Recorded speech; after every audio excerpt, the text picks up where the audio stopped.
Welcome to another edition of Autocar India Quick News, your weekly wrap of all the latest happenings from the automotive world. Before we bring you up to speed, allow us to remind you to subscribe to the Autocar India channel if you haven't already and make sure that notifications are turned on. We start with news from the Japan Mobility Show, also known as the Tokyo Motor Show, that was held this past week. The Tokyo Motor Show set the stage for Suzuki to unveil the 4th generation Swift. Although the Japanese manufacturer still calls it a concept, the model that was displayed almost looks production ready and is expected to make its way to our shows by next year. With the Swift concept, the brand gives us a preview of the changes that can be expected with the 4th generation Maruti Suzuki Swift. Overall, thanks to its fresh cuts and creases, the Swift gets a more sportier design than before. The upcoming version gets a flatter front end with sharper looking headlamps placed at each corner. The headlamp unit consists of LED daytime running lamps with projector setup. The grille has been restyled and is larger and rounded at the edges and is finished in gloss black and dark chrome finish. The Suzuki logo now sits above the grille, just under the bonnet. Over on the sides, the roofline and the glasshouse shapes are quite similar to the outgoing car, but the doors are new. This is particularly evident with the rear doors, which now gets the handles at the conventional location and not on the pillars. At the rear, the styling gets an update with more angular cues and new looks for the bumper and the tailgate. The concept that was displayed had hybrid badging at the rear, but we're told that India will continue to be powered by a pure petrol powertrain. Another feature that India will probably miss out on is ADAS tech. The interior of the Swift concept is quite familiar, as it shares a lot of interior bits with the Pelino and the Fronx, including the freestanding infotainment system, steering wheel design, and the HVAC switches. We were also able to find out that Suzuki plans to debut its new Z series engine with the 4th generation Swift in India. Codenamed Z12, the new motor is a 1.2-litre 3-cylinder naturally aspirated unit that will replace the Swift's current K-series 1.2-litre 4-cylinder power plant. Sources tell us that this engine was developed with high fuel efficiency targets in mind. While power output is likely to remain similar to the K12 unit, torque would be higher and would range between 350cc to 400cc per cylinder. We're told that this engine will lose the free revving nature of the K12s in favor of a strong pulling power at the bottom end to perform better in city driving conditions.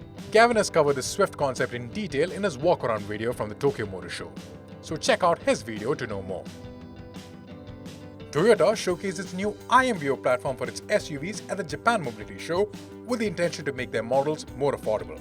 At the motor show, the IMV O platform was conceived as a pickup, but the brand says that the concept comes with new age thinking, giving it boundless customization possibilities.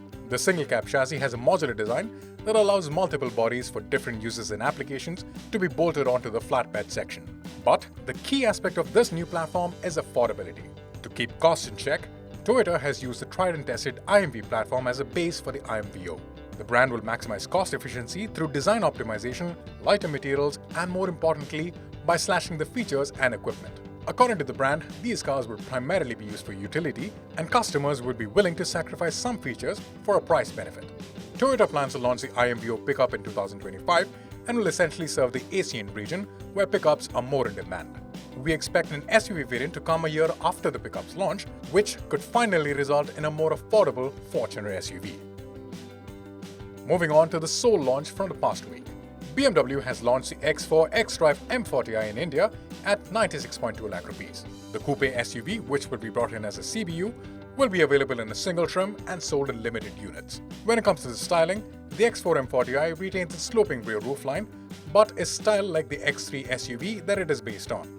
The coupe gets a gloss matte black treatment on the kidney grille, grille surround, exhaust pipe, window surrounds, and roof rails. The SUV is available in two metallic colors, black and grey. Inside, the X4 M40i gets a leather dashboard in black or red with carbon fiber trim pieces. The M40i comes equipped with the M package, which includes unique pedals, a leather steering wheel, and an M-specific display on the digital information cluster. Other notable features on the X4 M40i include a 12.3-inch infotainment unit, ADAS tech, a panoramic sunroof, ambient lighting, free-zone climate control, a Harman Kardon sound system, park assist, 360-degree camera, wireless charging, and more. The BMW X4 M40i is powered by a 360 horsepower, 500 Nm 3-litre 6-cylinder turbo petrol engine with power going to all four wheels via an 8-speed automatic gearbox. BMW claims that the X4 M40i can accelerate from 0 to 100 km an hour in 4.9 seconds and achieve a top speed of 250 km an hour. Moving on to other news, but sticking with the Germans, Mercedes-Benz India has confirmed that the 6th generation long-wheelbase E-Class sedan will make its way to India in the second half of 2024. The long-wheelbase E-Class does not get any performance versions, but gets a sporty AMG line iteration.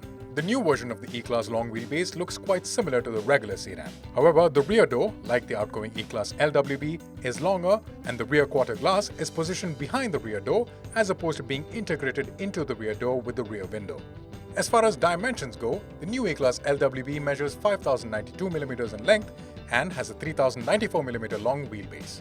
The new E-Class LWB shares the same interior as the standard car and includes features such as the power reclining rear seats with ottoman function and the Super Screen. The Mercedes Super Screen setup gets 3 integrated screens positioned behind a single glass panel on the dashboard. A 12.2-inch screen facing the driver is used for instrumentation, and a 14.4-inch screen in the center is the main infotainment unit.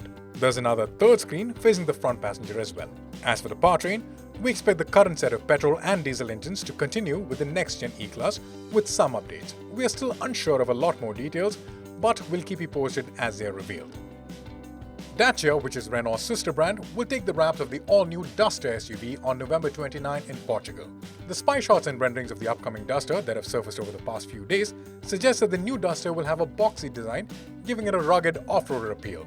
As far as powertrain is concerned, the new Duster will get as many as 3 petrol engine options. An entry-level 120 horsepower 1-liter turbo petrol, 140 horsepower 1.2-liter petrol hybrid, and 170 horsepower 1.3-liter turbo petrol engine that's flex fuel compliant in the top variants. At 170 horsepower, it'll be the most powerful Duster ever to go into production. The all-new Duster will come to India as a Renault and is expected to launch here by 2025. Over on the world of two-wheelers, Hero MotoCorp has inaugurated Premia Showrooms to cater to its premium products. Hero's premium offerings like the Charisma XMR, X-Sports 204V, its EV subsidiary Vida's V1 electric scooters, and the Harley-Davidson X440 will be sold through this network. The first Hero Premia showroom was opened in Calicut, Kerala. And with that, we conclude this week's news. Thank you all for joining and see you all next week.